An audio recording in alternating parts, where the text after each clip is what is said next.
ये है talks news network और आप देख रहे हैं पॉलिटॉक्स, राजनीति का कच्चा चिट्ठा। सचिन पायलट के लिए आज का दिन बहुत महत्वपूर्ण है।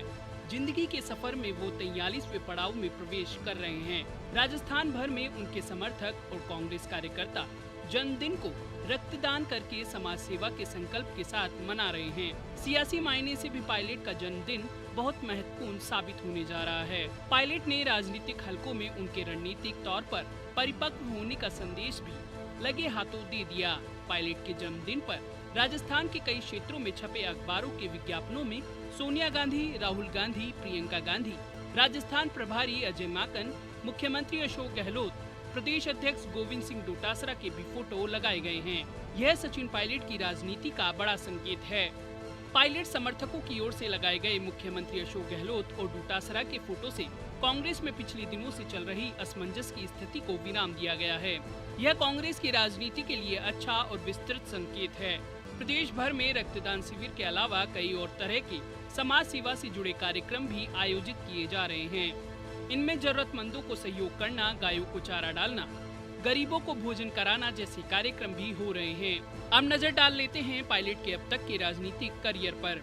कांग्रेस के दिग्गज नेता स्वर्गीय राजेश पायलट और रमा पायलट के सुपुत्र सचिन पायलट का जन्म 7 सितंबर 1977 में उत्तर प्रदेश के सहारनपुर जिले में एक गुर्जर परिवार में हुआ।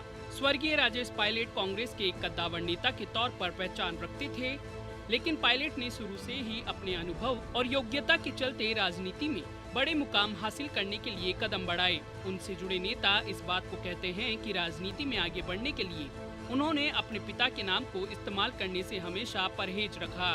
पायलट अपनी ही सूझबूझ से रास्ता बनाकर आगे बढ़ते रहे और अब भी बढ़ रहे हैं। सबसे पहले दौसा, फिर अजमेर से सांसद रहे सचिन पायलट ने पहला चुनाव 2004 की लोकसभा के लिए दौसा से लड़ा। आम चुनाव जीतकर 26 साल की उम्र में लोकसभा पहुंचने वाले सबसे युवा सांसद बने।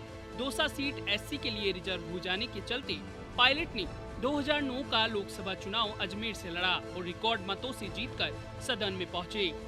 उसी दौरान केंद्र में बनी मनमोहन सिंह की सरकार में केंद्रीय राज्य मंत्री के रूप में अपनी प्रतिभा साबित की।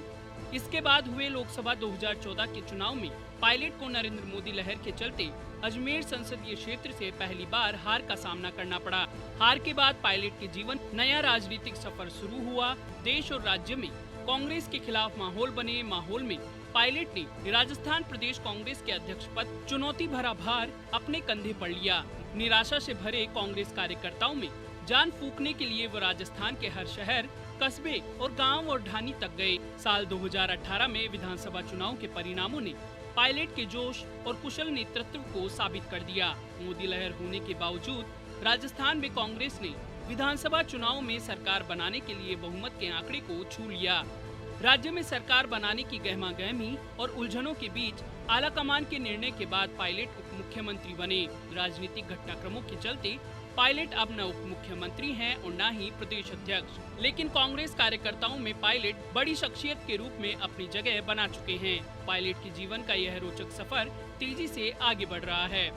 नई दिल्ली के एयरफोर्स बाल भारती स्कूल में प्रारंभिक शिक्षा लेने के बाद पायलट ने स्नातक की डिग्री दिल्ली विश्वविद्यालय के सेंट स्टीफेंस कॉलेज से ली। उसके बाद MBA की डिग्री के लिए अमेरिका स्थित पेंसिल्वानिया विश्वविद्यालय के वार्टन स्कूल से पढ़ाई की। पायलट की शिक्षा का प्रभाव उनके जीवन पर साफ नजर आता है।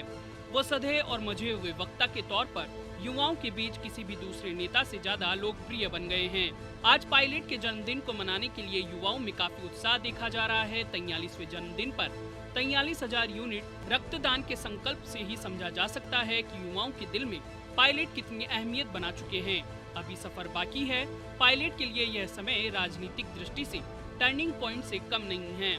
इसमें उनकी सूझबूझ से लिए गए निर्णय उनकी राजनीतिक दिशा तय करेंगे। जन्मदिन के मौके पर अखबारों में जारी विज्ञापनों में उनके समर्थकों ने मुख्यमंत्री अशोक गहलोत और प्रदेश अध्यक्ष गोविंद सिंह डोटासरा की फोटो लगाकर युवा ऊर्जा के साथ अनुभव की झलक भी दे दी है।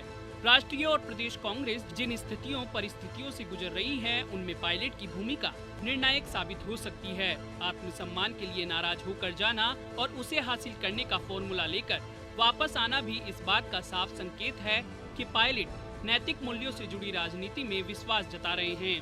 नई राजनीतिक परिस्थितियों के बीच मनाया जा रहा पायलट का 43वां जन्मदिन नई और अनुभव से भी राजनीति का संकेत कर रहा है। देखना यह होगा कि आने वाले समय में पायलट अपने आत्मसम्मान की लड़ाई को किस तरह से लड़ते हैं। इतना तो जरूर है कि पायलट नैतिक मूल्य आधारित राजनीति के घाट पर खड़े नजर आ रहे हैं। पॉलिटॉक्स ब्यूरो, दिल्ली। ये है टॉक्स न्यूज नेटवर्क और आप देख रहे हैं पॉलिटॉक्स, राजनीति का कच्चा चिट्ठा।